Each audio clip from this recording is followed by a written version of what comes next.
Hello, everyone. Welcome back to SuppTalk Radio. I am surrounded by, as I'll say, greatness. Maybe not legends yet, but definitely greatness. All competitors, all great friends of mine. We have JoJo from Apollo Nutrition, Kennedy, Apollo Nutrition as well, James, multiple time guest of Impel Nutrition, and Josh, multiple time guest as well of The One Nutrition. How is everybody, guys? Great. Living the dream. It's Friday. No, it's Sunday. Shit. Fuck. That's a nightmare because we'll be this time tomorrow morning. We'll be at the desk again, and James and JoJo will be up in like 5 hours. Yep. Got to put that work in. Mm-hmm. Yeah. Never ends. Man. So, guys, let's. I guess we'll start off here. Kenny, we're talking off air. Let's just get it out there. Masters Olympia. I know you're not really a fan of it, not throwing you under the bus, but open house here for anybody and everybody. Okay. I guess I'll start, right? There's been a lot of talk about the Masters Olympia so far with, who should be doing the show. They're trying to, I saw there was a podcast, they want Victor to do the show. At the time, we didn't even know if there was even prize money. They just recently announced that. But let's make something clear first. The Masters Olympia is targeted towards past champions, right? So it's targeted towards, the Arnold Classic champions, the previous Olympia champions. Don't get me wrong. There are a lot of Masters competitors out there right now that they obviously need avenues to compete and make money, which I agree with. The problem is the Masters Olympia itself is not targeting those people, right? It's targeting people that have already been in retirement, retired champions, and trying to bring them back into competition. Now, in my opinion, if you get out of bodybuilding health-wise free and safe, there is no reason to bring these people back to try and compromise their health or enable them, right? Because some people, we all know how it is. It's like, okay, I've retired, or, I'm not how I used to look back in the day, but try and bring them, give them a reason to come back into it, right? And the other thing too is, let's face it, no matter how great you were in your time, age catches up with everyone, right? I want to preserve my memories of the champions that I've seen in the past, right? I don't want Jay Cutler to step back on stage. I want to remember Jay Cutler as, 2007, 2008 Jay Cutler. That's who I want to remember, the quad stump Jay Cutler, right? So no matter how much money you throw at him, if Jay hypothetically was to say, oh, let me come into the Masters Olympia, it's going to draw the crowd, but you're not going to have the same feeling that you had of that competitor or that champion during their heyday. So that's my only problem with it. I think the only person that benefits from this is the promoter, personally. Yeah. Anyone else? Go ahead, Josh. I feel the same way. I mean, because we're talking about, really, we know Jay Cutler and these kind of caliber athletes are not going to come back. Even like a Dennis Wolf, they're not coming back. You're looking at trying to pull back like tier 2, tier 3, champs from back in the day, trying to bring like this Night of Champions vibe back. But like Kenny said, is that it's just like bringing these people into something where they know they're not going to be their best, and it's going to push them to do unhealthy things to try to get some of that back. I mean, we saw Kevin Levrone try to come back, and he put on a lot of good size pretty quickly, but then faded away because I think health-wise it just wasn't good for him. So we're seeing a lot of deaths in bodybuilding already, a lot of deaths of athletes across all walks of life right now. The last thing that anybody should be doing is trying to bring back, the older generation and having them compromise their health for peanuts, right? If these guys were good, they've built a career after bodybuilding. The Dexter Jacksons, the Jay Cutlers, Phil Heath. I mean, these guys have built brands outside of that. That's where their cash flow. So are they coming back for 150 grand? Probably not. You're going to be getting guys that are potentially desperate for the money or desperate for the attention. And I think that's a bad call either way. I mean, it's not going to be a good look on stage. And I think it's just asking for some money to get hurt. Yeah, no, again, I'm impartial. I mean, obviously, I've got an allegiance to Vinny, and he's excited. But I think the big thing that people think is that some of the people that are retired, regardless of their level, okay, the Dexter Jackson level or the next tier, a lot of people are saying they're coming back, or they might come back, like from ground zero, going from TRT to full blown. Where what I hear is a lot of this is going to be people that are still almost competing or fresh off the circuit. And again, I know they're not going to be the Jay Cutlers, but like the Johnny Jacksons that might have did a show 2 years ago. You know, we've got Darren Charles, who always still looks like $1 million. And again, yes, we might not have the level of a true Masters like we had maybe in the 90s, the very first one, but I guess we'll have to just see what happens. You know, again, I'm trying to be impartial. Yeah, and let me just preface this, you know, because I watch your other podcast. You know, Vinny, he's a New Jersey bodybuilder. He's a legend here. Great guy. You know, he's a great bodybuilder. And don't get me wrong, I think it's great that these guys that are still active get an avenue to compete for, you know, money. The problem is this show is not marketed to those people. So yes, if you look at it from a promoter standpoint, right, the promoter wants the Victor Martinez to show up. He wants, you know, the Johnny Jacksons or, you know, someone, you know, the Branch Warrens. That's who they want to show up for this show, because they have to fill the seats, they have to sell the pay-per-view, and they have to make some kind of profit from, you know, however much money they're going to shell out for the prize money for the competitors. So with that being said, the problem is those people. So I'll give an example, and, you know, we can all speculate how we want, but, you know, a great guy that's been working out, you know, he's in his late 40s. He didn't really make it, you know, the pro level back in the day. He's on that stage. Now he's standing next to, say, Victor Martinez came to the show. Are they really going to give that guy a fair look, even if he's better? Realistically, let's be honest here. If it's a no-name person, are they going to give that person the honest, fair look? Because this show is not for them. They're not marketing it towards those people. Now, if this had the tag of Wings of Strength Masters show, I'm all in. I think it's great. Let him compete. But once you tagged an Olympia brand, there is a history behind the Masters Olympia. And those people are who they want to show up. And unfortunately, I don't like the message that it sends out to the community. Yeah, no, I agree. And again, the other thing too is I can't remember if the last Masters Own, like 11 or 12, had open divisions or was one big class. Because with this, it's one big class, which means someone 45 is now going against someone 55, 60. Because I don't remember if the previous ones had classes or if it's just one open house. One big class. I think that was one Dexter one, right? It was one big class. Yeah. Okay. So categories. And that's why I said I don't agree, right? Because like James said, it's designed to be kind of like a night of champions from the different eras. Yep. You know, they want to see the Lee Labrada go against the Victor Martinez, or the Victor Martinez go against the Branch Warren, you know. That's kind of what they're looking for. They're not looking for, if I was in my 40s, they're not looking for me to show up. You know, that's not who they're looking for, right? So that's why I say, honestly, to be quite honest, the only person that benefits from this is the promoter. And as athletes, as a community, I think sometimes we have to do better. You know, bodybuilders, unfortunately, you know, we seem larger than life, but they're people too. You know, if you're going to put the money there, there are people that would put themselves at risk to try and get that, right? But I don't think it's sending the right message. And there are other ways to do this, right? Say if you wanted to do something like that, you could run a show and you can invite all these guys from the different eras, maybe run a seminar or something like that to give back to the community, something like that. But there's no reason for them to go on stage, personally speaking. There's no reason. Yeah. And it's invitation only, right? Well, what happens is people have to send a letter in. They send a letter in their current shape at the time they're submitting their letter.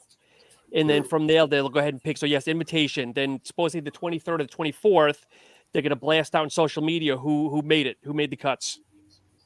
That's crazy, too. Yeah, so it looks like, you know, across the board for all divisions, it's at least 40. For men's open, it's 45 and over. For 212, it's 45 and over. But I mean, they're bringing it back for all the female classes. even doing classic physique, which I think is kind of maybe odd, being that there's not like a big older crowd there. I mean, it hasn't been around since back in the day, so it makes no sense for it to be there, personally speaking, you know, because classic started what, 6-7 years ago. Yeah. It's not old enough to even put it in that category. But so this is the interesting thing, just real fast, is you know, like you said, you got to put in your current shape, your competitive history, but they also want your social media accounts. So I feel like, you know, they're only going to invite the people who are big enough, you know, out there who have exposure that could potentially bring a crowd. So if you get a guy that was good and is good, but it's not good on the internet, then I mean, they're not even going to bring him back to have that chance. And that's the problem. Like I said, listen, I get it. As a promoter, if you're gonna shell out, what did they say? It was 230 grand. Yep. You're gonna shell out that money. You want to make something back, right? I completely understand. The problem is just once you tag that Olympia brand right next to it, you're basically saying, I want a certain type of person to show up to this show.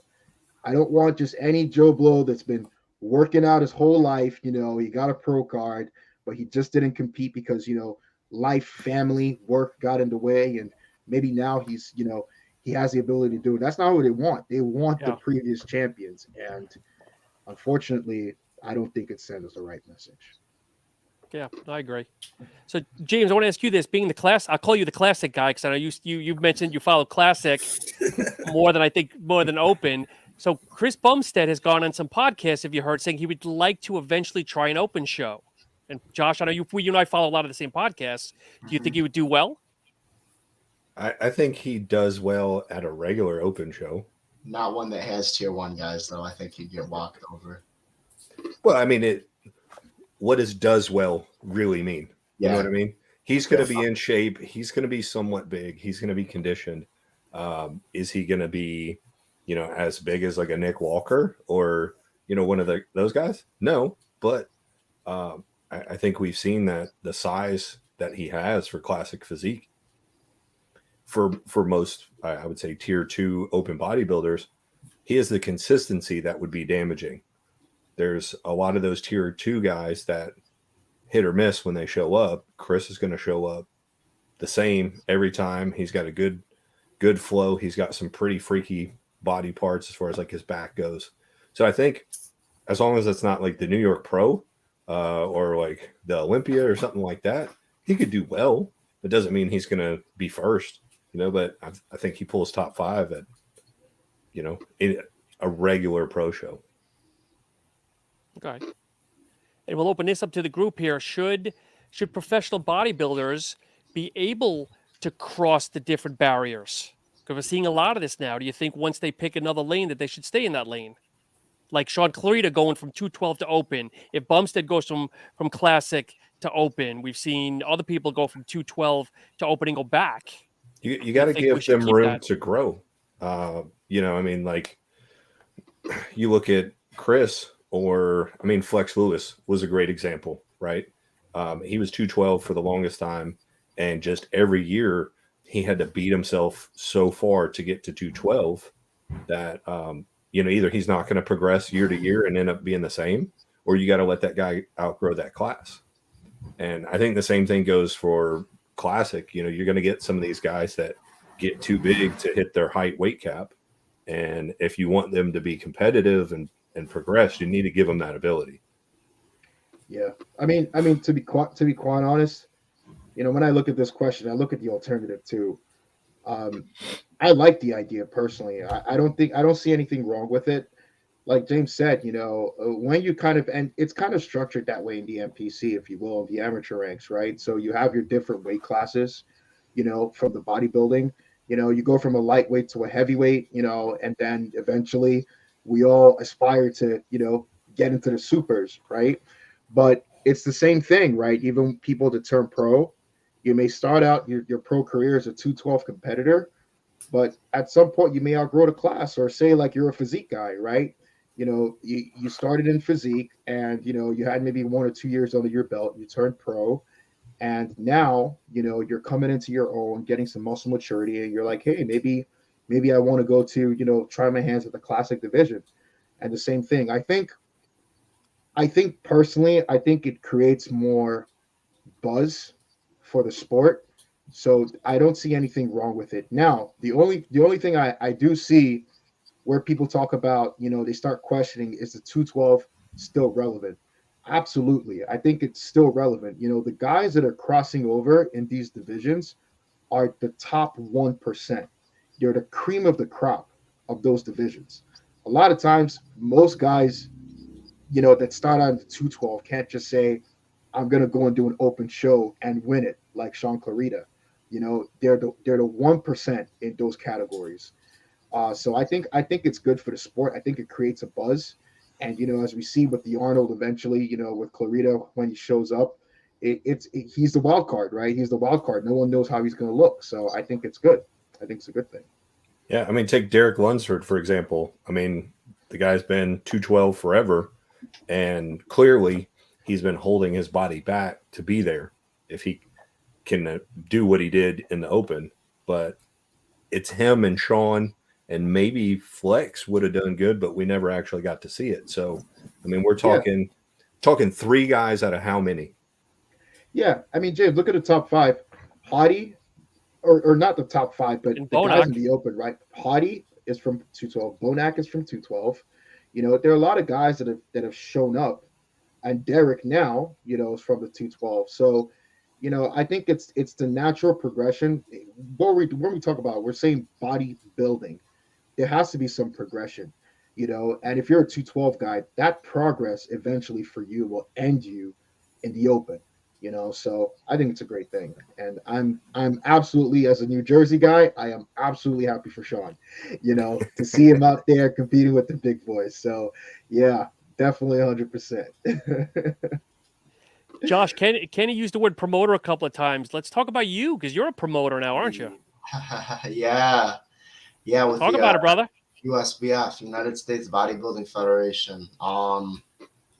Putting on a show in Baltimore, Maryland. Actually, I think it's April 22nd. I reckon the on stage, something like that. The center stage in Baltimore is like right in downtown Baltimore. It's like a 200-year-old venue. It's beautiful. It's been weird actually though, because I've been finding out a lot about like how the organizations work, all the different ones, and how many of them like don't want to touch like other organizations like in any way, shape, or form. Don't want anything to do with you. Like I've been blocked by the OCB, which was kind of weird because I'm a competitor with you guys. I throw you guys money every year. I have a few athletes that are in there that I coach for posing and stuff like that. But yeah, aside from that, it's been a lot of fun. Picking out awards we just did today. So like we're getting swords, so we're gonna have claymores and shit like that, which is gonna be awesome. Like who doesn't want a sword hanging up on the wall from a bodybuilding show? I would definitely prefer that. But yeah.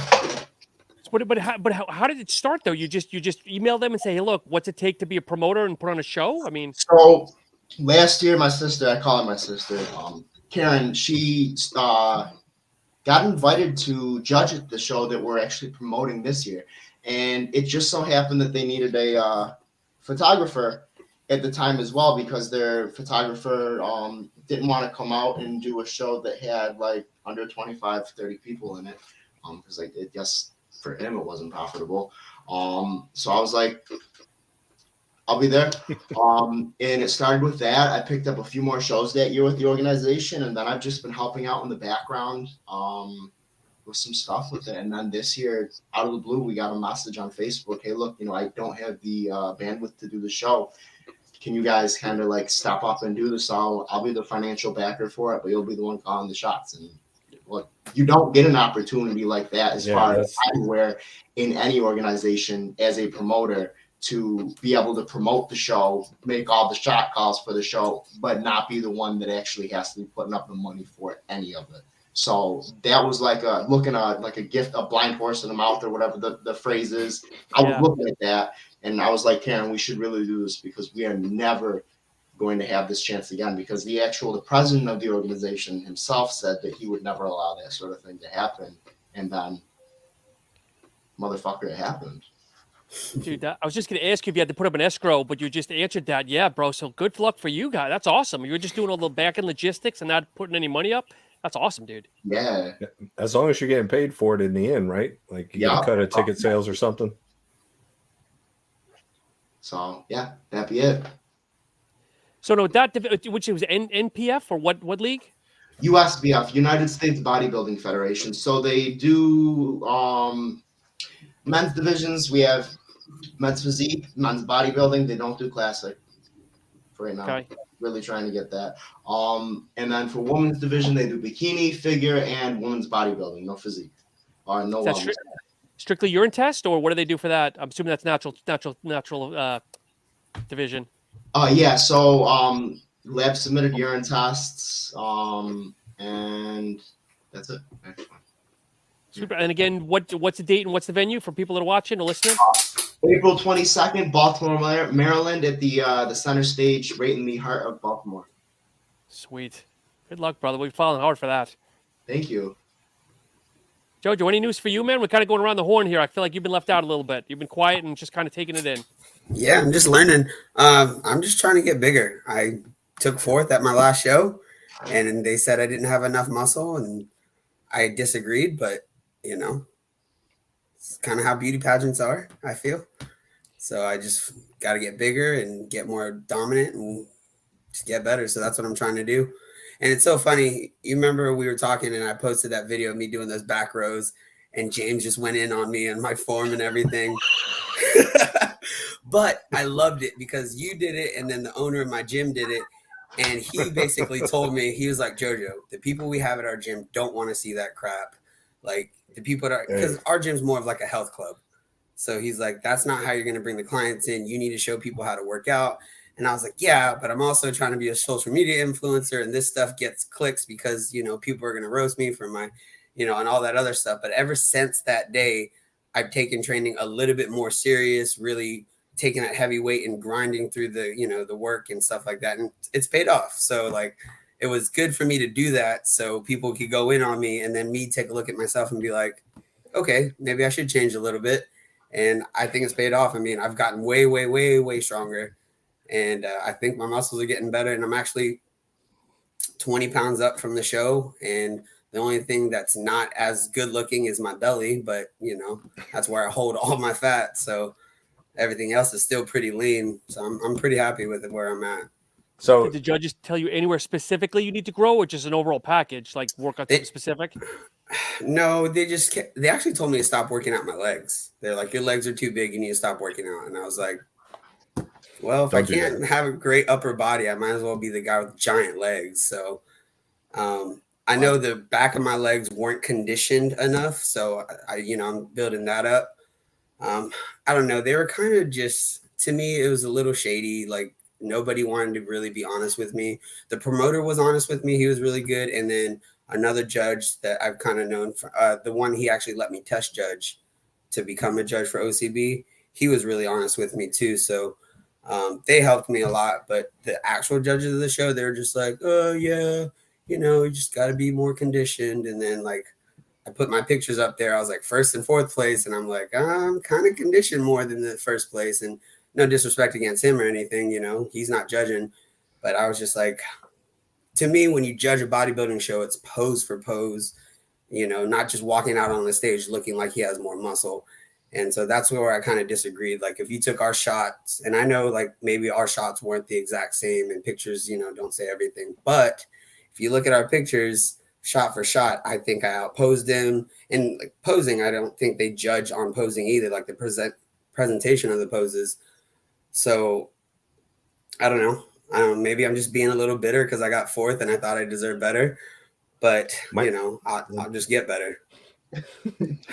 Listen, man, we've all, you know, Jojo, we've all been there. You know, You go to a show. There's nothing worse than, you know, putting in your all to go to a show and then you show up and you don't get the place that you want. You know, it happens. Yeah. Listen, I went to nationals.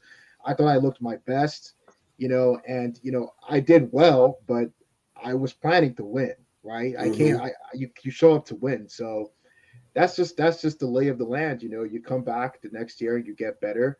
I do think that, the fact that the judges couldn't give you an honest critique is no disrespect to the show and the promoters and Right. the federation, but that's why you're a judge. That's why you're there.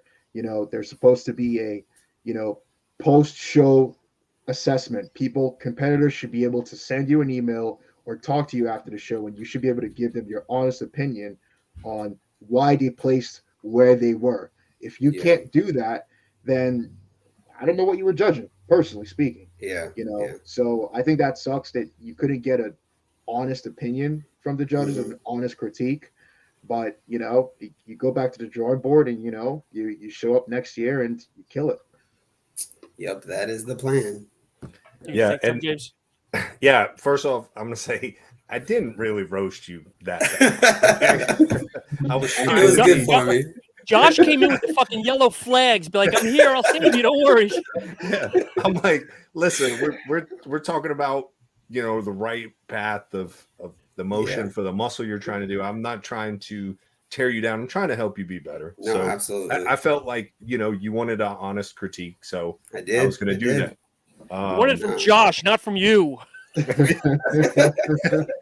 Yeah, according to Kenny, I could be a little tough sometimes, but I love it. I absolutely love it. That's one of those things, JoJo, where I would love for you to come hang out and train over here, and we could go through some things. And heck yeah. I know you got Saquon over there, but definitely just being around other people to give you a different analysis of what your work ethic really looks like, just because you've got the drive to do it, but sometimes putting an extra plate on isn't the way to go. You get extra range of motion, extra time under tension. There's a lot of different things we can do to maximize progressive overload. Hey, maybe it doesn't look as good on TikTok or whatever the case is, but I'll tell you, one of the best reels that I had was we got a pendulum squat, and I see everybody go kind of half repping on it, and I just show what the full range of motion is, and trust me, that got a lot of views because people they see it all the time and it bothers them, and they don't really know what they should be doing. So I like to share stuff like that. So sometimes you can still be kind of that person on the internet without just having 700 pounds and trying to throw it around. But exactly what Kenny was saying with the judges, like the good thing about the show that I was at is, I know all the judges and they were able to kind of give me really good feedback. But sometimes it's hurtful. There's one lady there that she was like, in your men's physique, your shorts pinched a little bit of back fat there, and you really need to get that taken care of next time. I'm like, I'm shredded. What do you mean back fat? So sometimes, it's just like, hey, you got to take it and go, I got to get better. The lessons learned from next time, and just going through the process more, your body's going to adapt and start to pull fat away from those really tough areas. Yeah, I'll say for myself. Oh, go ahead. I was gonna say, I would just imagine it's got to be tough to a point for a judge in today's PC society. Where back in the 90s and early 2000s, they would let you in, but I would think that they got to be so gentle with their words that they're going to piss somebody off. And if you say the wrong thing to the competitor, they're writing a letter to the NPC, the IFB, whatever. See, man, Shaun, I disagree. Listen, if you're going to show up, you're going to tan and show up on stage with nothing on, you better be ready for criticism. Oh, I agree, dude. If you're going to be up there butt naked, you need to have some thick skin. Yeah. So, that's the sport, right? I mean, if you can't take the criticism, then why show up? Because that's the whole basis of the sport, right? You're judged based on your presentation of your physique on stage on that day. So if you can't take that, then this is not for you. It's just not for you. That's the truth. So I'm gonna share this. So one of our closest friends that JoJo and Kennedy know, one of our closest friends, and James and Josh can figure it out, is a judge or judged in the past.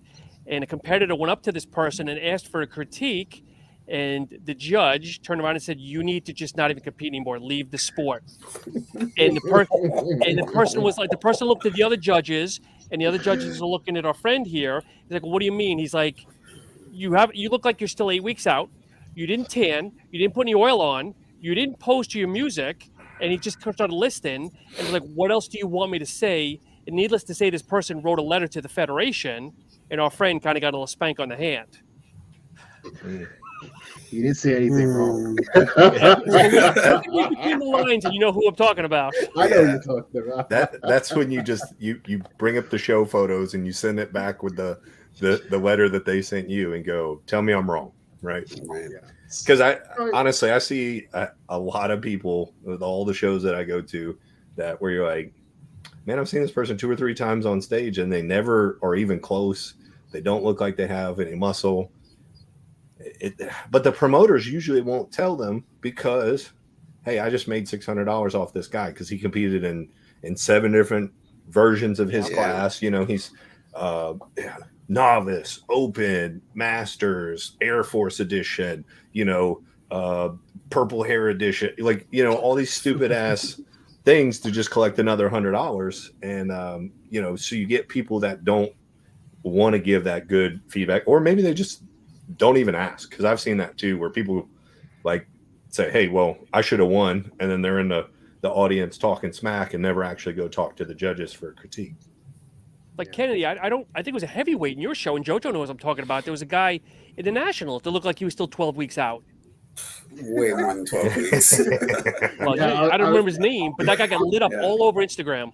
Yeah. You know what's funny? You know, you asked me about this, and honestly, you know, backstage, I didn't even see this guy. I don't even know if he was in the lineup backstage because I didn't see him. Up. Yeah, because you know, the way for people listening, or the way it works is, you know, as they call you out when you first do your routine, when you first step out, you know, during pre-judging, we're all lined up according to our names. So you kind of see a general idea of who's backstage. Yeah. And when the photos came out, I was like, who's this guy? He wasn't even there. You know, where did he show up? You know, so it's like, it's crazy. But like you guys said, like, I would rather have them say something like that. Like, listen, here's your money back. You know, you weren't ready for this. This is the Nationals. I mean, people killed themselves to get here. So and you show up like that, it's disrespectful. You know, here's your money back. You can watch the show. You know, but you know, this is bodybuilding we're talking about here. You know, come back next year, and I'm sure, you know, put in some training, and you'll be good to go. You know, that's the way I see it. Kennedy, I don't know if it was this year or if it was last year, but I want to say that it was in figure or something. It was like class F or something like this. And this chick made it to nationals because she was the only person in her height class at a regional show. So she won the overall, right? Then she ends up at nationals. She's the only one there in her division and height class. And she gets her pro card and looks like she's 30 weeks out. That's crazy. So you would think that there would be a hey, sorry, that no offense, here's your money back. Like, we can't give you a pro card, but in the end, if nobody else shows up, right, you win the competition. I mean, that's painful. That's very, because we've all seen it at shows where you're like, I wish somebody else would have showed up because there's no way this guy should have won that show. But on that day, on that stage, that was the best person. That's crazy. And you know, on their Instagram, it says first place at the yada yada yada pro show. Oh, yeah. in a stacked class, guys. I 3 for 3 in a stacked class, first place, and then you're there and you're like, there's nobody in your class. Yeah. The 1 year, like, how do you even get here? You know. Oh, I digress. Oh, so, guys, you want to get to the task at hand here? Let's talk about the big show this weekend. You ready? Where do we want to start? Because I actually I'll pull it up here. I did the Fouad Abiad Excel spreadsheet here. Oh, snap. Old man in technology. Let's go. Well, actually, I just got, and when I say Excel spreadsheet, I mean paper and pen. He's got chart paper, guys. So anyway, I'll pull it up here. But I mean, there's so many different. I don't know. I don't even know where to start because I know, Kennedy, you're a fan of Clarida, but you don't think he's gonna crack. Yeah, let's start with that. Let's actually start with that.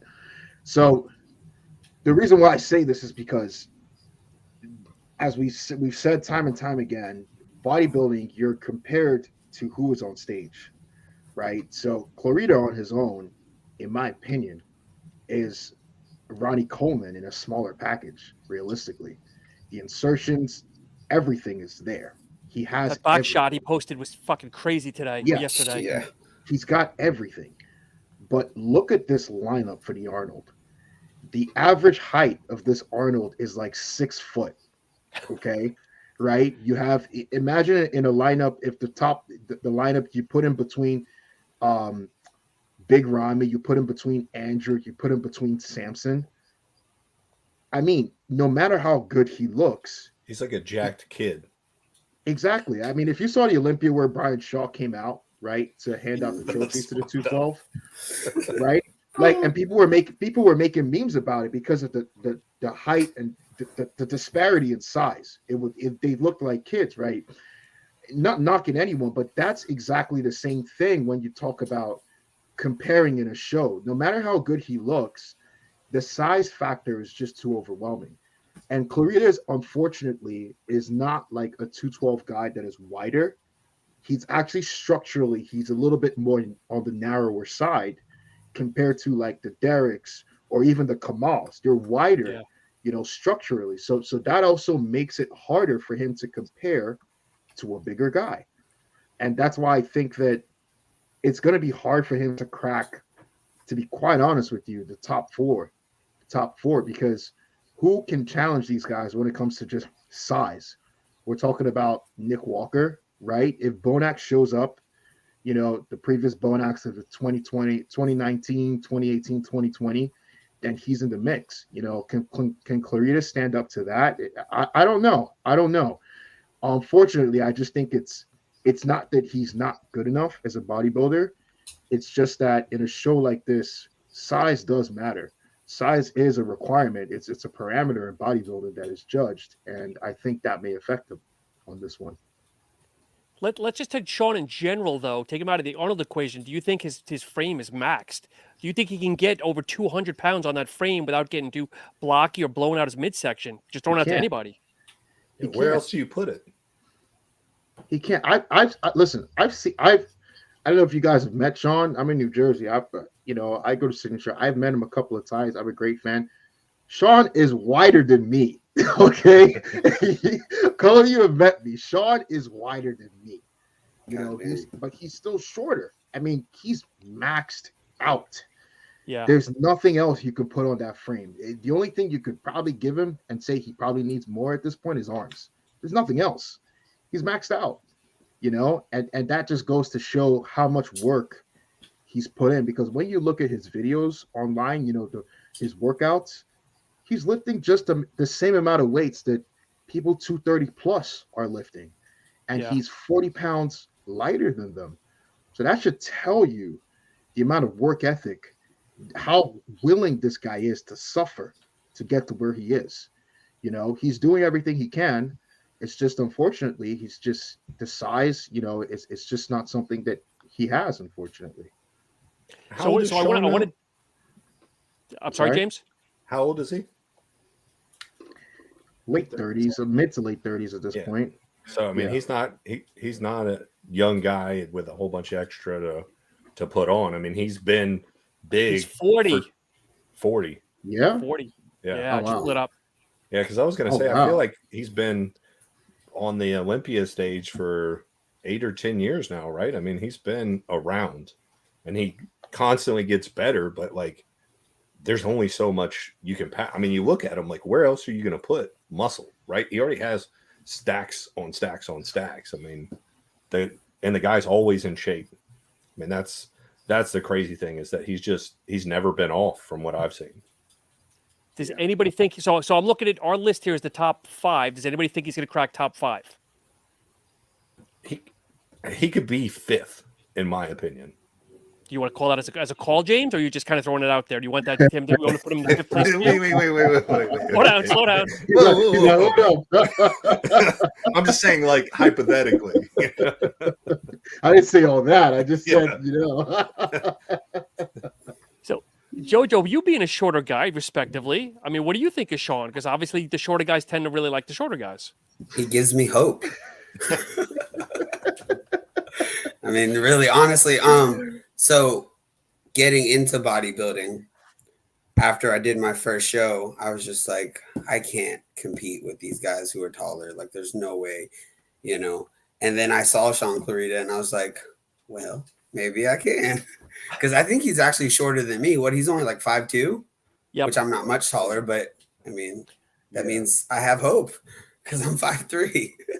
He's the Muggsy Bogues of bodybuilding. Really, he is. Yeah. So I mean, he gives me hope to be able to fill out a frame pretty good. So, Josh, your thoughts? Want to wrap up the Shaun Clarida conversation? I'll say he'll be 5th. I'll go in on 5th. I like him. You going on record, or are you going to whoa? Of course. Yeah, let's put him down as 5th place. I'm not putting money on that. But put some creatine on it. I'll bet a pack of gum. 5th place.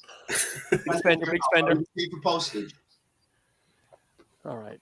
So the biggest talk I think is Nick, because everyone seems to think Nick is going to be. Everyone I keep hearing is Nick. Okay, but my opinion, and we both know, a lot of times judges compare against the lineup, but they also compare on their last outing. But has Nick really improved that much from the Olympia? The guy still looks like $1 million, but let's be honest, does he look that much improved to put him at the first place? I think he looks way better than last year's Arnold. Let's talk Olympia though, the most recent competition. Yeah, I don't know that he could. I personally thought his Arnold look last year was better than his Olympia look. Personally, I thought he looked better. I think his best look so far out of all the shows since the New York Pro, I think his Arnold look was the best. I think he was, Olympia, he came in a little bit bigger. But in the Arnold, he seemed to be, just a perfect balance for his physique. Here's the thing, though, like you said, I think he's a front runner to win this, but there's also the fact that during the Olympia, he had Hadi, he had Derek to compare to. So because he was shorter, he could outmuscle them. It was favored, right? This is a little bit of a taller lineup. They're only going to compare him to Bonac and Shaun, who's significantly smaller. I think, and I'm going out on a limb here, okay? I think that could potentially hurt him, this Arnold, because there's so many tall guys, and he's sort of the odd man out in this lineup. The only other person in this lineup that you could even categorize as not an aesthetic type of bodybuilder is William Bonac. That's the only other guy, and maybe Akim, right? But Akim he still flows significantly well. So I feel like Nick is the person that, when you talk about apples and oranges, he's the odd man out in this lineup. And I think I'm going out on a limb here, and I may eat my words. I think that could potentially hurt him this Arnold. So I don't have him as my front runner based on the lineup and what I see, but we'll get to that. But that's my analysis, at least at this point. Well, while his name is out there, put him in his place. So I think Nick is going to be between second and third, in my opinion. Man, you can't do a second or third. Sean, put a column for 2.5, please. Okay. If I'm being conservative, I'll give him second. I'll say Nick is probably going to be second. Okay. I think they're going to, based on just the lineup, if Andrew or Samson come in at 100%, Samson has already been shown to be on par with Big Ramy when Big Ramy was off. If Big Ramy comes back a little bit better this Arnold and Samson has improved, we know that Andrew is working with Chris Aceto and Psycho Lewis. If Andrew also shows improvement, I think they may edge Nick out on this one, to be quite honest with you. I think they're going to edge him out. It's between one of those two guys, and he's going to fall in between whoever is better on show day, and then go down the lineup. Josh, you want to put your pick on Nick? We'll go around the horn here with Nick. See, he's got varicose veins, so I mean, I have them too in my legs. So, I gotta support another brother, Honestly, I think his look is improved over the Olympic. He's got more dick skin this time around, it looks like to me. Like, I mean, when he came out on the Arnold last year, he really looked like the mutant. You know, he had the cockiness, all of that entire persona. That show definitely changed, in my opinion, when I was watching the Olympia. He didn't have any of that, but he was so shredded, and now he's just like, I mean, he's like when Ronnie did the interview and he's like, I was in negative 3% body fat or whatever it was. It's like, bro, that's not even possible. I feel like Nick's like trying to get to that level, and I vibe with that. He's got varicose veins. He's got the negative 3% body fat. He's the mutant. I'm going to put a single dollar that he will be in first place. Stepping up from a pack of gum. Well, actually, a pack of gum is more than $1. So anyway, that's if you include taxes. Jojo, where do you want to put him? I'll put him at first. Really? Yeah. What, do you have varicose veins too? I don't, but I just feel like he's just going to come in tighter this time because, you know, he is going to be with the shape and then, you know, with Shaun Clarida going to come in tight, I think he has to come in tighter. And I think just with his last performance at the Olympia coming in third, he's just got the hype with him. I think he's going to take first. And all right, James, no pressure. Okay, sorry, James. No, it's okay. Go ahead. So I'm going to put him third. I think he's got a better shape now. He seems to be really working on bringing his waist down. And one of my biggest critiques on Nick has always been that he looks super blocky straight on. You know, he is freaky, but he always had this very just blocky waist. And to me, it loses the freak factor. But you see, like, he's doing a lot of like ab training. He's posting all these knee lift videos where you can kind of see the side where his stomach is actually tapering down very, very tight. But I think that I'm on a different bandwagon this year, so I don't think he's going to get first. I don't think he's going to get second. So I think he's going to be a hard-fought third, and he's going to be improved from the Olympia, but I don't think he's as freaky at his height for everybody else that's there. Kind of like what Kennedy was saying. Yeah, let me ask this question too to the group.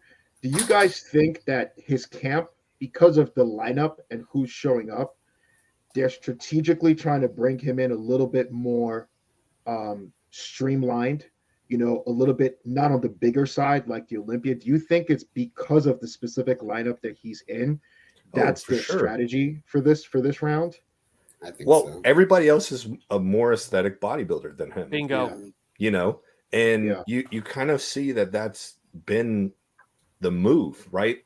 We're kind of coming out of just this mass without class kind of thing into just really streamlined big guys, right? But we're kind of getting back to the X frame where these guys are huge up top, small waist, big legs, and it actually looks good. So I think you're right. I mean, that's a really critical breakdown there that I think they're approaching it totally different. Yeah. Does he post on Instagram too much, not leaving enough for the fans? Does that sound weird? That's an old school thought, right? Is like the Dorian, like be in the dungeon, but his brand is bigger than what he steps on stage as, right? Yeah. I mean, is he going to win or not? It doesn't matter. You know, he needs to sell hostile supplements or whatever he's with. Okay. Because and like James said, that it's changed, right? I know we want to say, you know, a lot of the old school guys want to say, you know, hardcore, put your phone down. And yes, there is some validity to that, but these guys, they have to make money, right? I mean, we just talked about the Masters, right? If you don't want to end up, you know, you want to make money, you want to make a brand for yourself. This is unfortunately what you have to do, right? Yeah. A lot of these guys in the top 10% of the world, you know, they're not working day jobs. Bodybuilding is their job.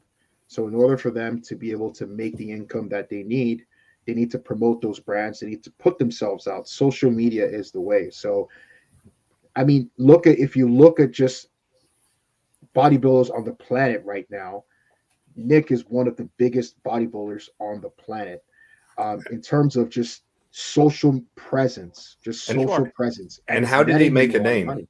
You know, how did he really make a name? Yeah. Talking shit. Social media. Yeah.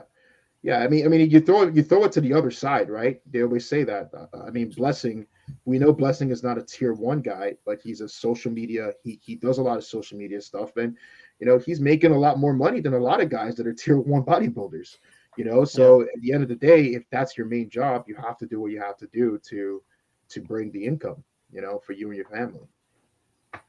And I'm putting him in second. I don't think he's going to win, but I think he's going to have a good showing. Josh, why don't we go Samson?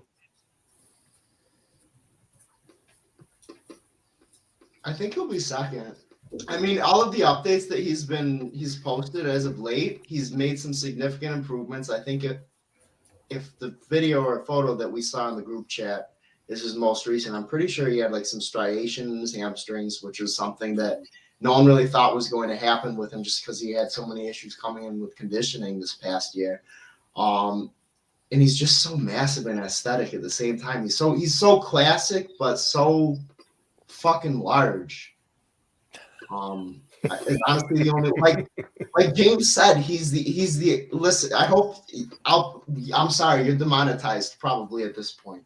But like James said, he's the only dude that was able to stand next to a crappy Ramy, which granted that's a crappy Ramy, but Ramy's still like the pyramid. He's standing next to the pyramids of Giza and he's like, bro, I'm the same as you. Like we're on the same level. And now he's just dialing it in. He's getting that dick skin and whatnot. And yeah, I don't see him being first because, varicose veins are where my heart's at.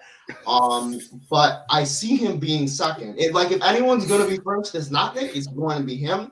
But if anyone's going to be second, that's not Nick because Nick isn't first, it's going to be him. I feel like Josh was just playing the shell game a minute there. If it's not here, it's here. But if it's over here, it's here. If there's not dick skin under this cup, it's under this cup. Varicose veins in the other one. James, go ahead. Where you got Samson, brother? Man, I'll tell you guys, the last time that we had the show for the Olympia show, like Samson was kind of so-so in my book, right? Like the Arnold, he was okay, right? I really didn't see the hype train coming. And I didn't follow him, for the longest time. I just see little updates here or there. But man, the Olympia has changed my mind. I mean, I'm all in on Samson now. Like he's getting first. Whatever him and Milos is doing, like that's incredible progress. I don't care who you are. If you're a brand new guy or, a 10-year vet, the amount of progress he's made in 1 year, and he doesn't look like he's capping out. I mean, he continues to improve week to week. And, I try to nitpick the lighting and look here, look there. But man, he just looks bigger, more conditioned, and the muscle bellies just seem to get just deeper and rounder. And I'm trying to figure out what ingredients they're using because I need to put some of that on my train. Didn't they say he just started taking something from Milos that he didn't agree to before? 25 IUs a minute of GH. A minute. Insulin. I swear I saw it on something that he wouldn't do something and then now he's agreeing to it. It's probably insulin. Yeah, I think they were doing growth is kind of what ran last year. And then I think insulin was the thing where that's usually what Milos pushes. But he wasn't really on board with it. But I mean, the guy's got a plan like that and he brings you from, kind of second call outs, nobody to, first call outs at the Olympia. Hey, I'm all in with you. Let's do this. Yeah. Go ahead, Kenny. All right, I'm going to call you guys out because I called it during the Olympia. I said during the Olympia, I was on the Samson hype train a while back. You convinced us. A while back. No, listen to me. I remember because here's the thing, the way I look at it, right? For a guy like Ramy, for you to beat Ramy, you have to be able to stand next to him and not disappear. You have to be just as tall, just as wide, just as big. There are two guys right now that have that, which is Samson and Andrew. And that's why these guys are potentially the next, either one of them is the next Mr. Olympia. Now, the only knock you can knock Samson for is his back. Not that he's not building his back. I think it's just structurally his back is not as wide. So if you see when he does a back double, the back doesn't flare out at the top. It's very thick at the bottom, but it doesn't flare out if you ever look at his back double properly. So, I mean, when I look at it shot for shot, you guys, I'm going on a limb here. I think Samson is the guy that could win, but I'm gonna switch this. I'm going on a limb here and putting him, for me. That's why I said second or third. I'm gonna put him as third for me personally. Yeah, I'm gonna put him as third for me, just because when I look at where someone who potentially has more to grow, Samson is there. He's improving year after year, week after week. But just like Nick, right, which is Shaun, what you asked, where do you think that it hurts them when they make this content? And I said it doesn't. But the drawback to that on stage is if you don't present what it looks like in the gym, it could hurt you on stage. And the other guy in this part that is showing nothing, and he's made the improvements that I think he has, it's gonna make it better for him on show day, would be Andrew. So that's why I have Samson for me in third, just because from the back, Nick edges Samson out from the back, especially with the back double and the back lat spread, just because Nick is just dug out in the hamstrings. His hamstrings are just, I think he probably has the best hamstrings right now on the market so far. But yeah, I have Samson as third. Wild pick. I know it's wild to say, but am I missing something with Andrew here? Because see, to me, Andrew doesn't seem as dense front to back, right? He looks good like front double, but like he turns to the side, he's like this big compared to everybody else, right? Yeah. And I think Andrew is very different from Samson. He's round. He's not as round. Andrew actually looks like someone that he doesn't look like your stereotypical bodybuilder where everything is just blown out. He looks like a guy that could be on the beach. Right. But it's just amplified, right? It's just amplified everywhere else. The reason why I say Andrew is also, may he rest in peace, Cedric, right? We know it's the Arnold. There's a certain look they like with the Arnold. And Andrew has that look. It's the Flex Wheeler-esque, Tony Freeman, whatever category you want to put him in that sense. Andrew has that. So if he brings the conditioning that he needs to on this show, they will give him the win. But so I'm gonna go to bat for Cedric here, okay? Yeah. Because Cedric was my man for the longest time. Yeah. Cedric was big, always big. He just missed conditioning. So I feel like Andrew and Cedric's not a good comparison because Cedric never faded in any of his poses. He was always big all the way around, but he had the flow like that Andrew does. He's got that aesthetic. It's just, I don't know that size-wise, you put Andrew next to Samson and Nick and Ramy, he's going to look like a little guy in a side tricep. From the side, but front and back, I think Andrew is probably one of the biggest guys right now. I didn't see him next to Samson during the Olympia. I would have loved to see that. Same. Because if you looked at all of them, especially even during the press conference, Andrew is, and a lot of people confirmed it backstage, bodybuilders themselves, he is literally the biggest guy there right now.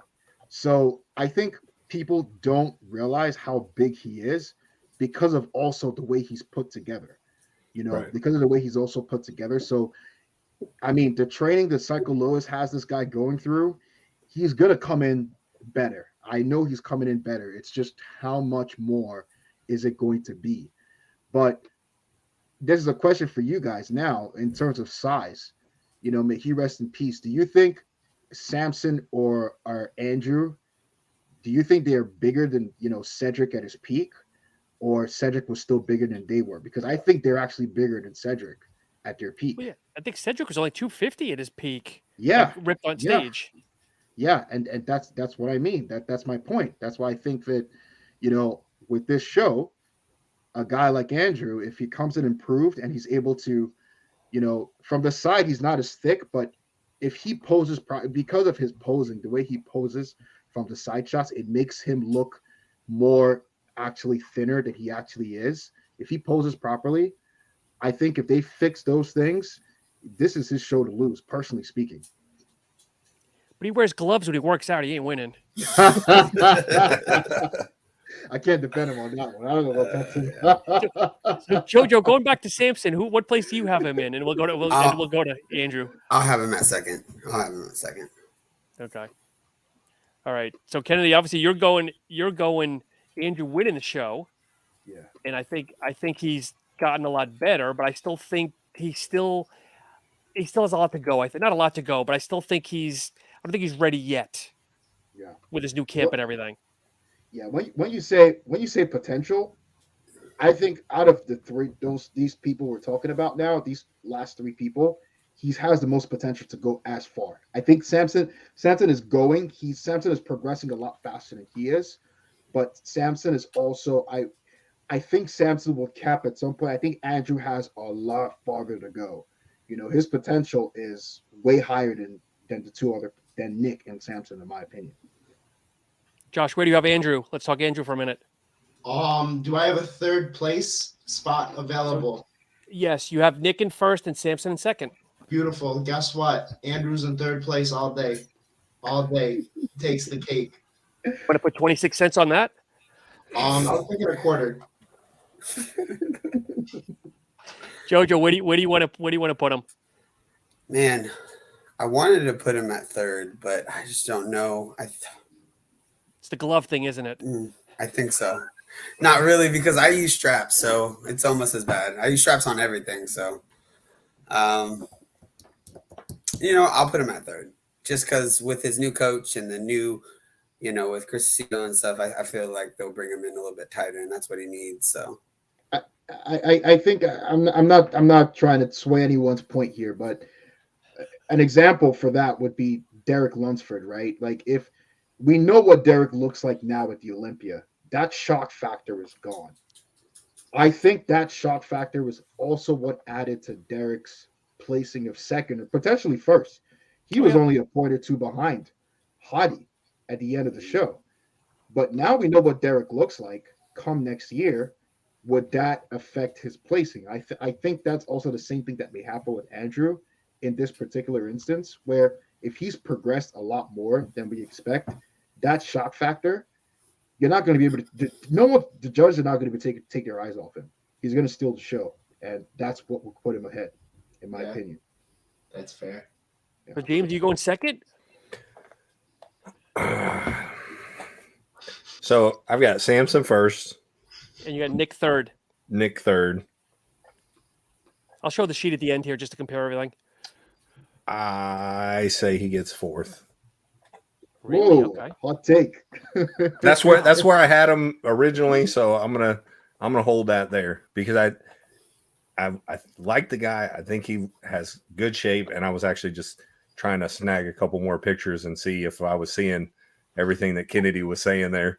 I mean, he's got a lot of potential, and he is actually a much bigger guy.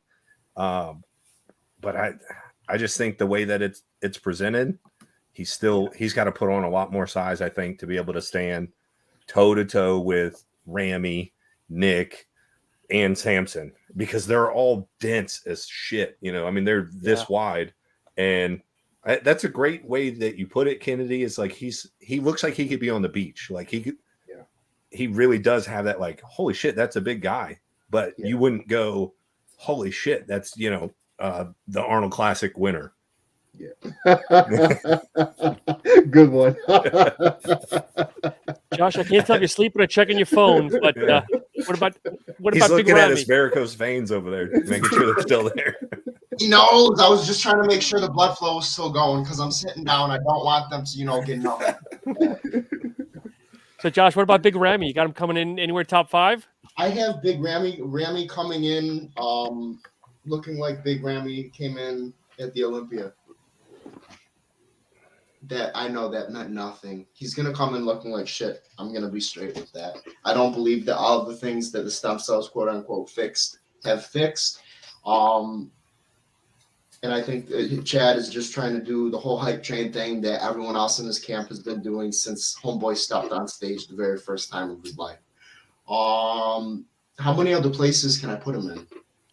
Well, we're only doing 5. We'll keep it short. So the only thing you have is 4th. Cool. That you could just say you have him out of the top 5 then. I have him outside of the top 5 by a smooth amount. Okay. By like as smooth as his back was at the Olympia. Exactly. That's smooth. Baby smooth. Guys, what was that video did he or Chad posted where he's in his doctor's office at the back and he just keeps lifting his leg? It's like a loop. And his left leg kept coming up, but there was like no posing. Yeah. Yeah, I have no clue. But you know, I don't know. A video just came out that they said he was constipated on the day of the Olympia. I don't know if you guys have seen that. Chad was on Primetime Muscle, and you know, Terry El Gundy, they questioned him straight up, and he said that Ramy was constipated on the day of the show, and because of that, he was holding water and all these things. He couldn't go to the bathroom. I don't know how true that is. I don't think it can fix the problems that he currently has, you know, on his physique. But Ramy's still a big guy, man. Yeah, I mean, he's still a big guy. Like, I don't think the stem cells, I think it's going to take time if they actually work. Yeah.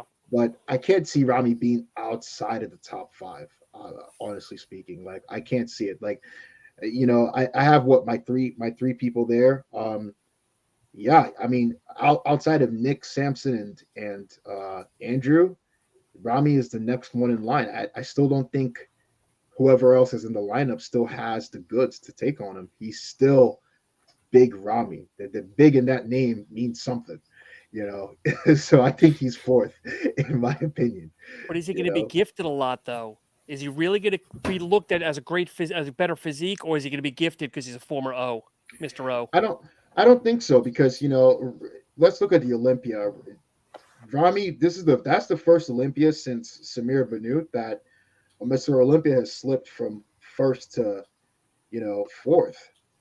You know, it was drastic. He wasn't even in the center at any point during the show, prejudging or the finals. So I don't think there's any gifts being handed to Ramy. In fact, I think, to be quite honest with you, I think he's being criticized harder than previous Mr. Olympias. You know, Dorian showed up with a torn bicep. He shouldn't have won. 2007, Jay Cutler, he shouldn't have won. You know, and the list goes on. Phil Heath, you know, there were some questionable ones there, you know, when he had his hernia. But am I complaining about that, the way they're doing it now? No, I think it's great. The guy who's the best guy on the day should win. But the point I'm trying to make is that Ramy has not been handed any gifts. In fact, he's been used as a scapegoat, if you will, that, you know, this is the new way we're judging things, and the best guy on that day wins, regardless of whether you're a previous champ or not. So I don't think they're going to hand him a gift, honestly speaking, and I think he knows that too. I think Ramy knows that, and this is sort of a redemption round for him. Okay. The question is, if he can't win this or he can't place top 3, I don't know if it's in his best interest to continue competing. He's already a megastar in the Middle East. So I just don't see any benefit of him continuing to compete. He can, you know, rest on his laurels. He has 2 Olympias. He is sealed in history as a Mr. Olympia, you know. So I don't see any benefit of him continuing to compete at that point if he's not able to dominate in this show, personally speaking. So Jojo or James, do you see Ramy in the top 5 or out? I have him out of the top 5. Okay. So for me, I think one of 2 things happens, and I'm going to lean that he gets 2nd. So I think that he's so big, right? And you look at the people and where they're at is Ramy at his biggest doesn't need to be there for these guys. Ramy at his most conditioned needs to be there. So he's coming back off of looking bad, you know, all these little nitpicky things that we say. He is focusing on that, is bringing more crisp, more defined look. He's already going to have the size, and he can lose a little bit of size, right, to be against these guys. So I think one of 2 things happens is either they send him a message to basically say, hey, you're done here, right? And that's when he slips to 5th or 6th, and that's the end of Ramy as we know it, or whatever little changes, constipation, flying in late, like whatever the hours of cardio, whatever the excuse is, that they're doing something different and they're going to be intentional about how he shows up. So I think that barring that he has some real drastic physique problems that they can't fix, I think in this lineup, he's going to get second because there's so much attention on his physique now that basically if he doesn't come in second, I think he's done, honestly. If he's not in top 3, like Kennedy said, it's like he could just go back to Egypt and be good. I'm sure Red Rex Supplements is going to do great for him. And he'll make $1 million off of that overseas. So he really doesn't have to compete. But I think he needs to come in and show out. So I got him second. So we've got all the popular ones out of the way. I guess the next one we'll say maybe Akim. Does anybody have Akim in the top 5? Because I know, Jojo, you've got a couple empty spots here. And Josh, I wish I did. I wish 5 years ago Akim would have been top 5. I've been rooting for that guy forever. I'll say this, and I've told you guys already. Akim is a very quiet guy, so he doesn't put his business out there. Akim was at the Apollon seminar last year in October, and keep in mind, guys, the seminar coming up this year, Lee Priest is going to be there, so you definitely want to show up to the Apollon seminar. Is Kennedy going to be there? If he's there, I'm showing up. Of course. Hopefully pro by then. But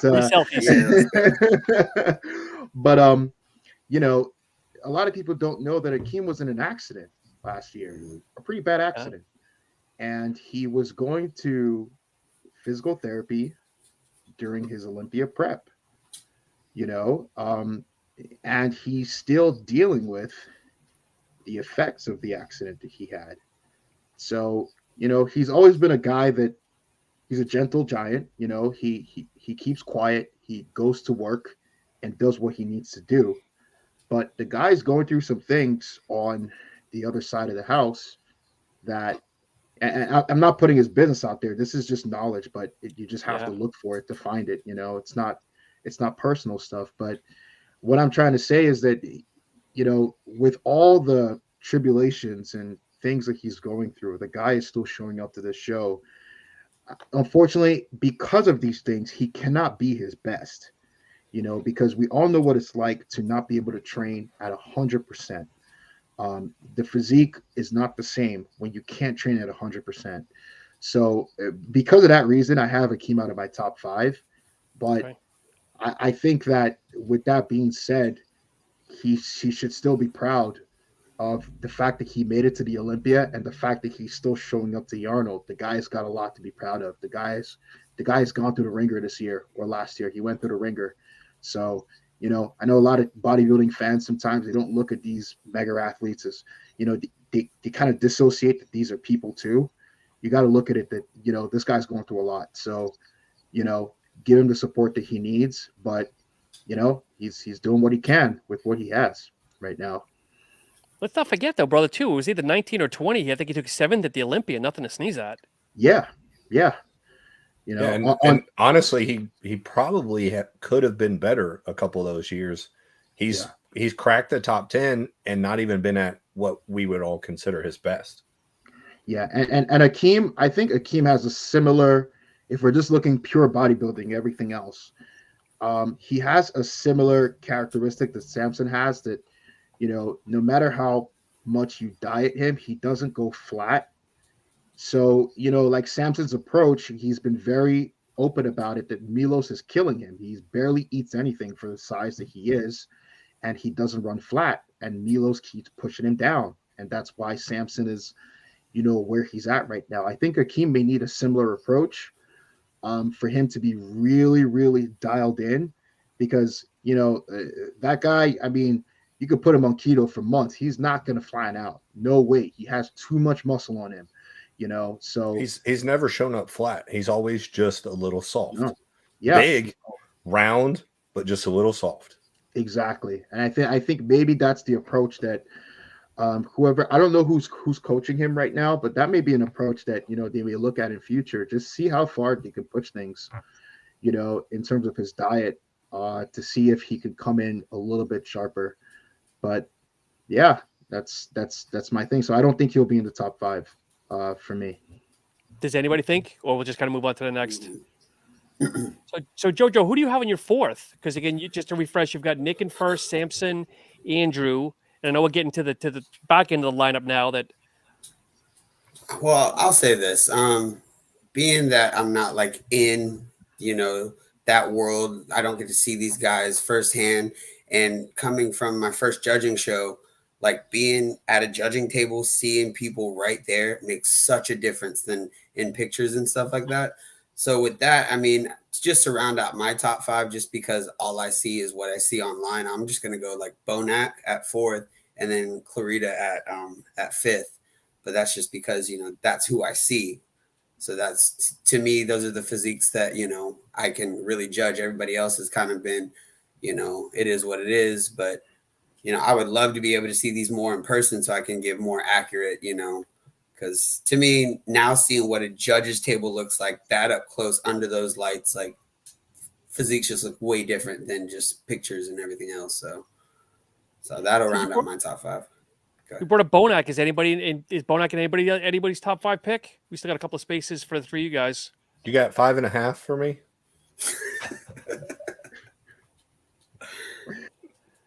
So I'll take that as a no, because Kennedy, you got 5th open. James, you've got 5th open. Josh, you've got 4th open, and I've used all Mike's picks. Who do we have left like that again? So we have Kunal, Algargny, Kamal. I'm sorry. Justin. Oh yeah, Justin Rodriguez. Yeah. I'd go Bonac in 4th. And Patrick Moore too. I think Patrick Moore's doing it. I think Bonac is a solid 5 for me, to be quite honest with you. He's my favorite. You already know this, Shaun. He's my favorite bodybuilder of this era. Yep. I think he's a solid 5 for me, but I think that the strategy that Chad went with Bonac, I think it hurt his physique long term. I think, you know, they've pushed him to be a little bit bigger, and he was already maxed out to begin with. And I think that has sort of affected his flow a little bit. If you look at Bonac of 2018, you know, 2017 to 2019 to now, he's a little bit more blockier because I think they tried to push size on him, and I think he was just where he needed to be. So, yeah, I think Bonac would be a solid round out of 5 for me. I still don't think, you know, after Bonac, I think Clarida may be next on that list, you know, after Bonac, but I don't think that, you know, he'll be able to edge Bonac out. Not at this moment. Yeah, because it's Justin and Kamal are the last 2 that I think that we have. I know there's 8, but I know I'm missing one. Patrick Moore. Patrick Moore. There you go. Yeah. Okay. So James, you have 5th open. Yeah, I'm going to take the exact opposite of Kennedy here and say that I think you put Bonac and Shaun together. They're both kind of shorter guys. They're both maxed out, and I think Shaun's just freakier looking, and I think he's going to be in better shape. And where Bonac has struggled lately is just really nailing that condition to just make his freak factor even better. You know, he is a little bit blockier. He's big for his size, but I think like if you put him height wise to Shaun just looks insane. So I'm kind of gunning for Shaun there to say that, you know, he edges Bonac out. Yeah, they compare they compare very well to each other. Actually, I think Bonac is the one that compares the best to Shaun on this show. For sure. You know, yeah, like you said, they both have that freak factor. They're not that far off in height. And Shaun is just a little bit more. I think Shaun is a little bit more conditioned, but Bonac is a little more rounder. You know, he's got those 3D muscle, you know, on him. So I can see a point for that, but I'm rooting for Bonac, man. I don't know if I don't I don't know if Shaun's ready for that smoke yet. You know? Hey, There's probably going to be a 40-pound deficit between them both easily. Yeah, Bonac is not to be toyed with because you know, he I think what was the show he won last year, the Boston Pro. Yep. And a lot of people haven't seen Bonac in person. You know, Bonac is, you know, he's only competes at the Olympia, and most times you don't get to really see him. From the things I've heard from people that were there, you know, that just saw him backstage or after the show, he's a sight to be seen in person. I mean, for the size he is, he's a sight to be seen. You know, arms blown out of proportion, his legs, the same thing. It's just wild. I don't know. I think he's still very, very freaky, where, you know, when you put him under those lights and everyone else is a behemoth on stage and Nick is just as short, but is also a freak. I don't know. I think Bonac still got it. You know, I still think he does. I hope he does. I think he looks, I mean, to me, he's always been one of those guys where he has the ability to really push that third, fourth place at the Olympia.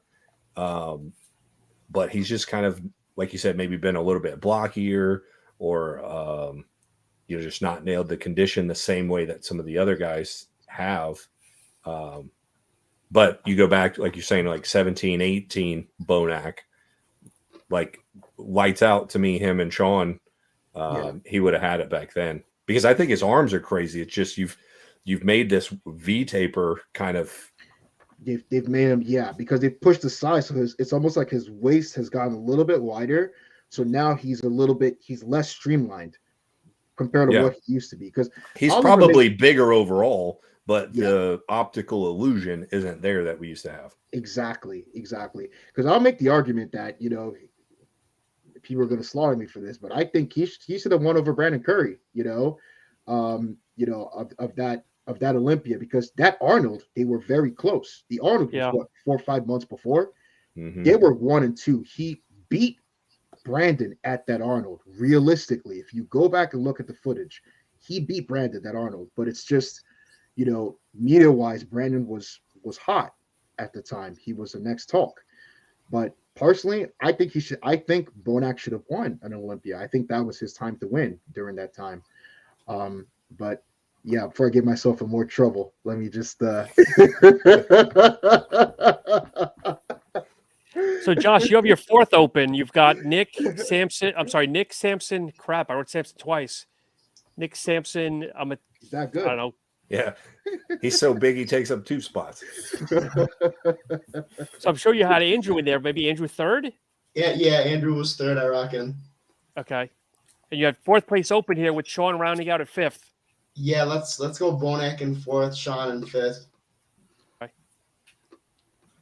All right, so let's see if I can share here so that everyone can see.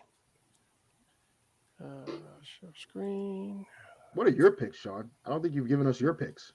No, he's just over there, just silent, you know, just like, I know, hey, you guys judging, right? He's back there changing all his numbers to match ours. Okay, so if you guys can see here, so no, I've had Samson first, Nick second, Andrew third, Bonac fourth, and Shaun in fifth. Can you guys see that? Is it big enough? Hey, I'm pulling a Shaun, and I got to get real close to the camera to see this. Shit is tiny. All right, well, so we've got Kennedy with Andrew, Nick, Samson, Ramy, Bonac, JoJo, Nick, Samson, Andrew, Bonac, Shaun, James. You got Samson, Ramy, Nick, Andrew, Shaun, Josh, Nick, Samson, Andrew, Bonac, and Shaun. And again, me, Samson, Nick, Andrew, Bonac, and Shaun. Damn, so nobody really agrees on anything. No. It's interesting to see.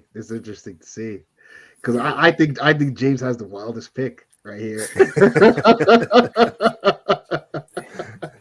What James did want to mention is we also saw the pictures of Hunter today doing the vacuum, so he's his dark horse to win the whole thing. Bro, I'm so done with Hunter. It's not even funny. Dude, there's a podcast with his dad. I haven't watched it yet. His dad just interviewed on his own podcast. Really? Eat real food. He's supposed to be eating real food now. I mean, I can't believe this guy.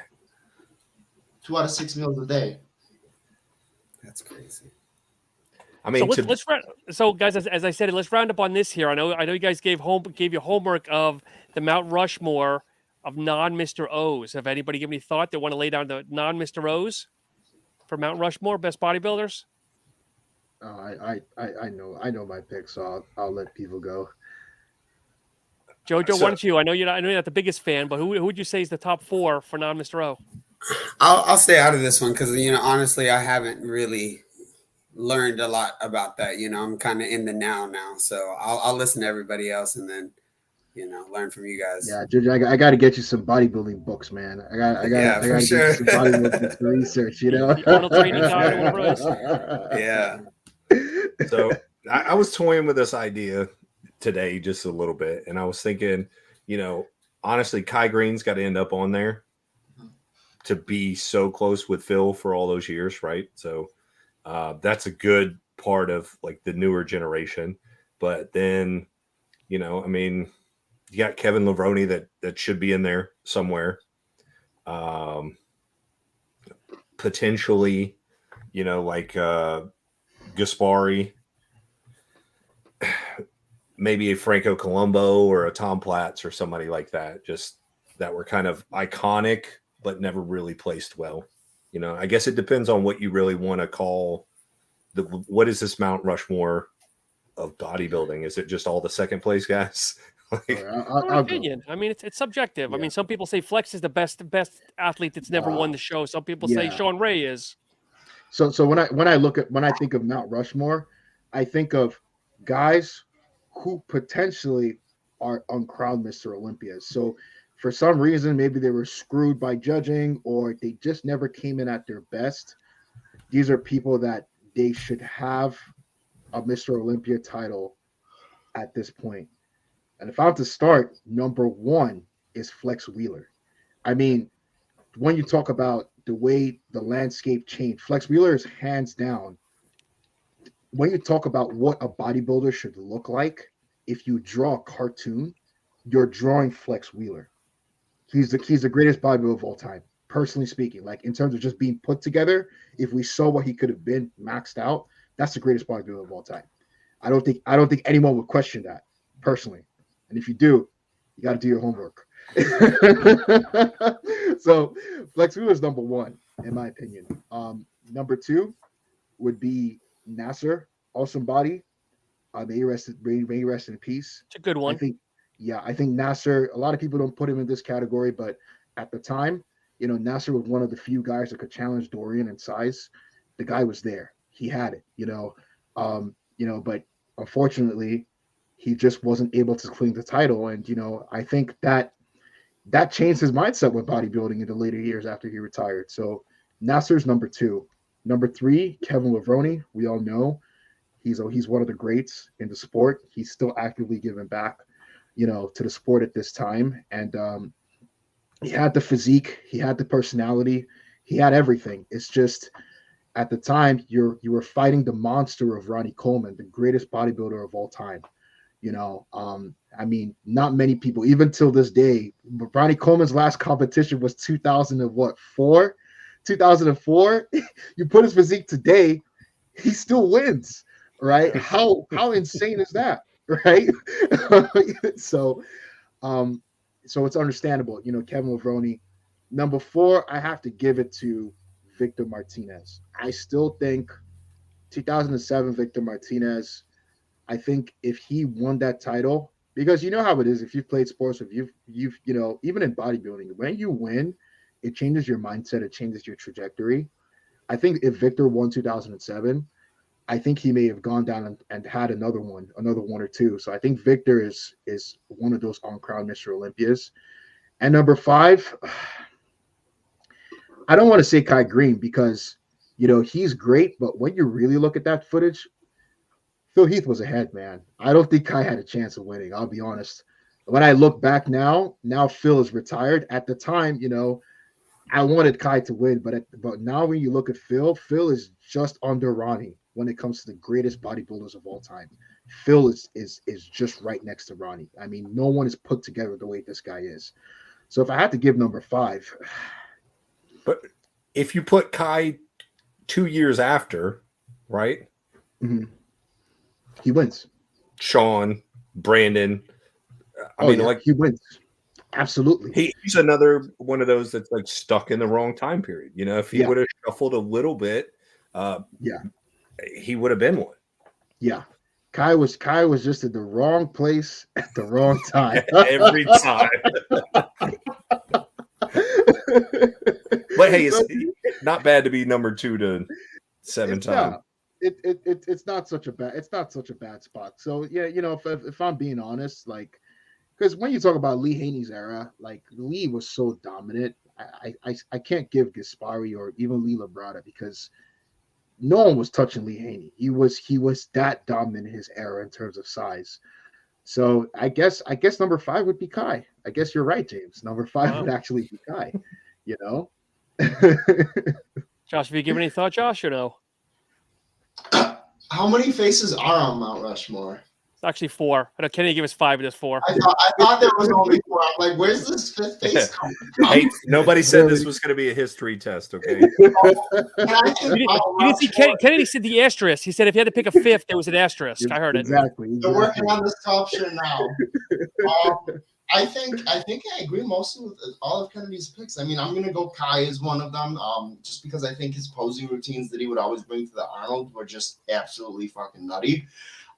Past him, I would definitely go Kevin and Flex, just because from the 90s they were some of the greatest guys that didn't get that, you know, that Sandow.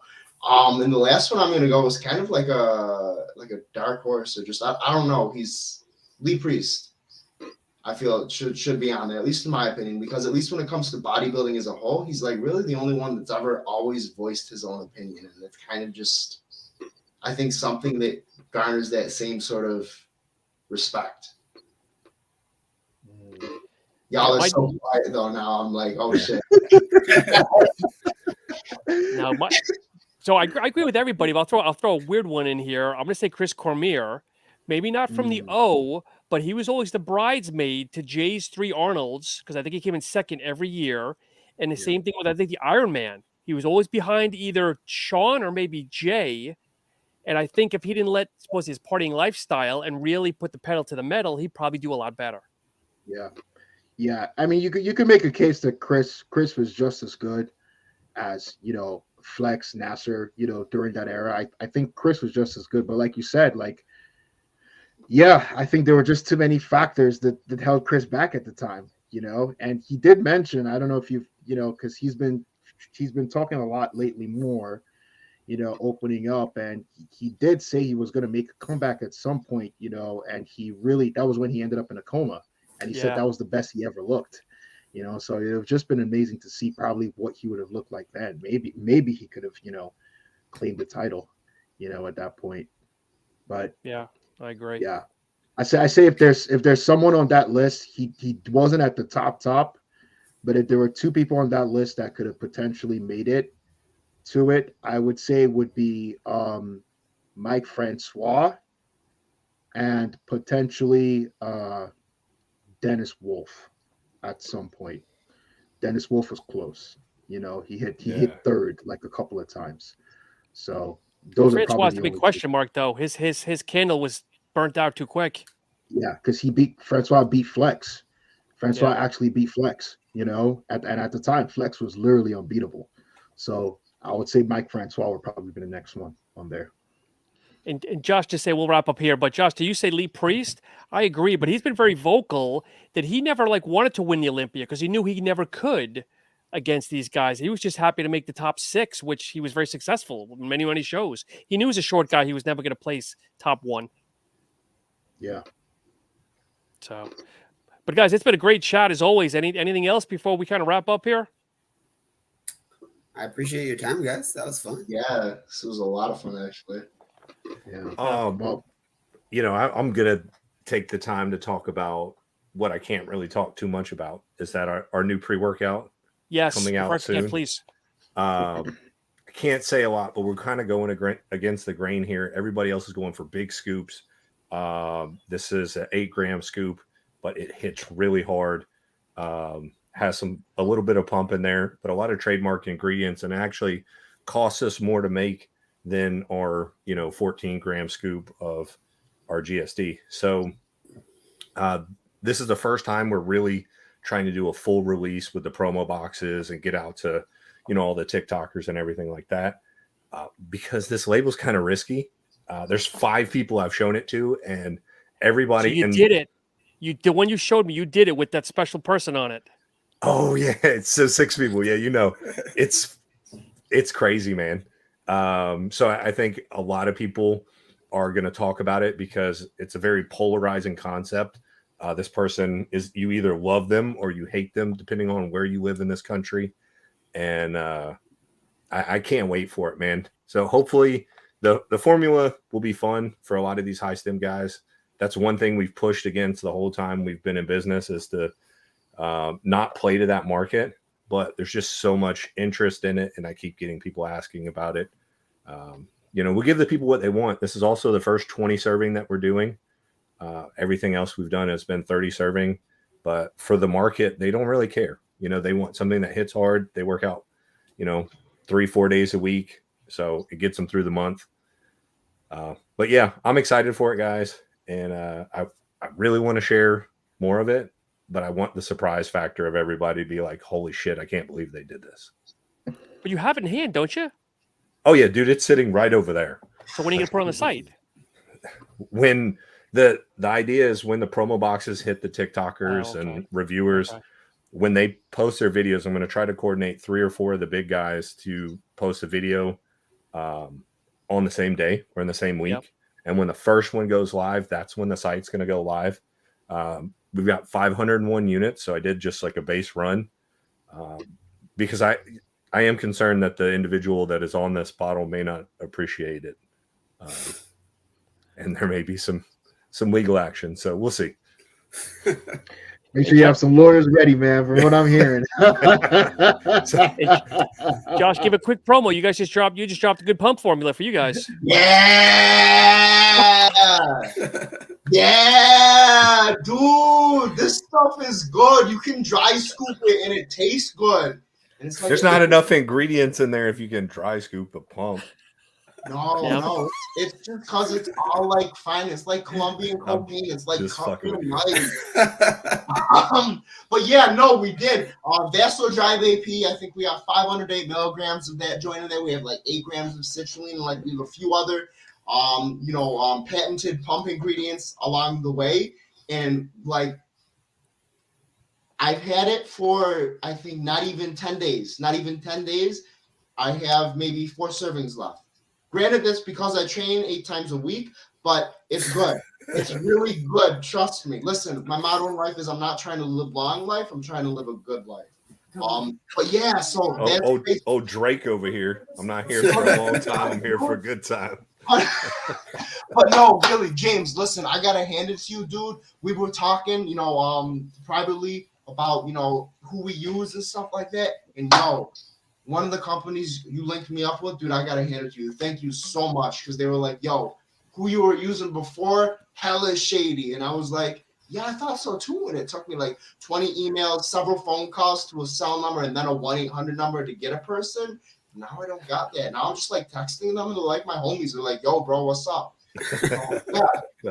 We got a few things though in the pipeline for later on this year, like second half of the year, that are going to be dropping for the One Nutrition. So it is going to be dope. Josh, you just came to life. Holy cow! He only woke up when it was time to sell us something. My man's like, "Hey, what? Yeah. Oh, hey, by the way, right? That's give me some money." Hey, Kennedy, have you decided yet what show you're doing? So, me and my coach, we're still contemplating, but we may be targeting the USAs this year, which would be late July for our national run. So I may show up somewhere on the East Coast, maybe two weeks before that, 3 to 2 weeks before that. But we'll see how it goes. But once prep starts and once we start to analyze, how much I've been able to put on from the off season, we'll make a better assessment and see where we go on this. Prep run. Can I ask something? When you post your updates, can you not post 17 pictures wide so that I can't see what the hell you look like? Yeah, I mean, why I always do it in the collage like that is just so, you know, just full transparency, you can see all the shots.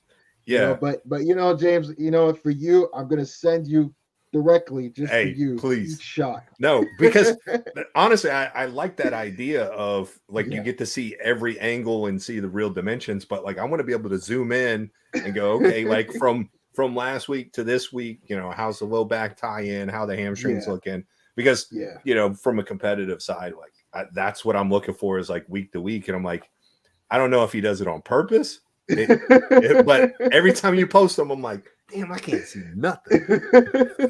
Yeah, man. No. Go ahead, John. He says, "Who could I piss off?" He's like, "Why don't I do James today?" And I know, right?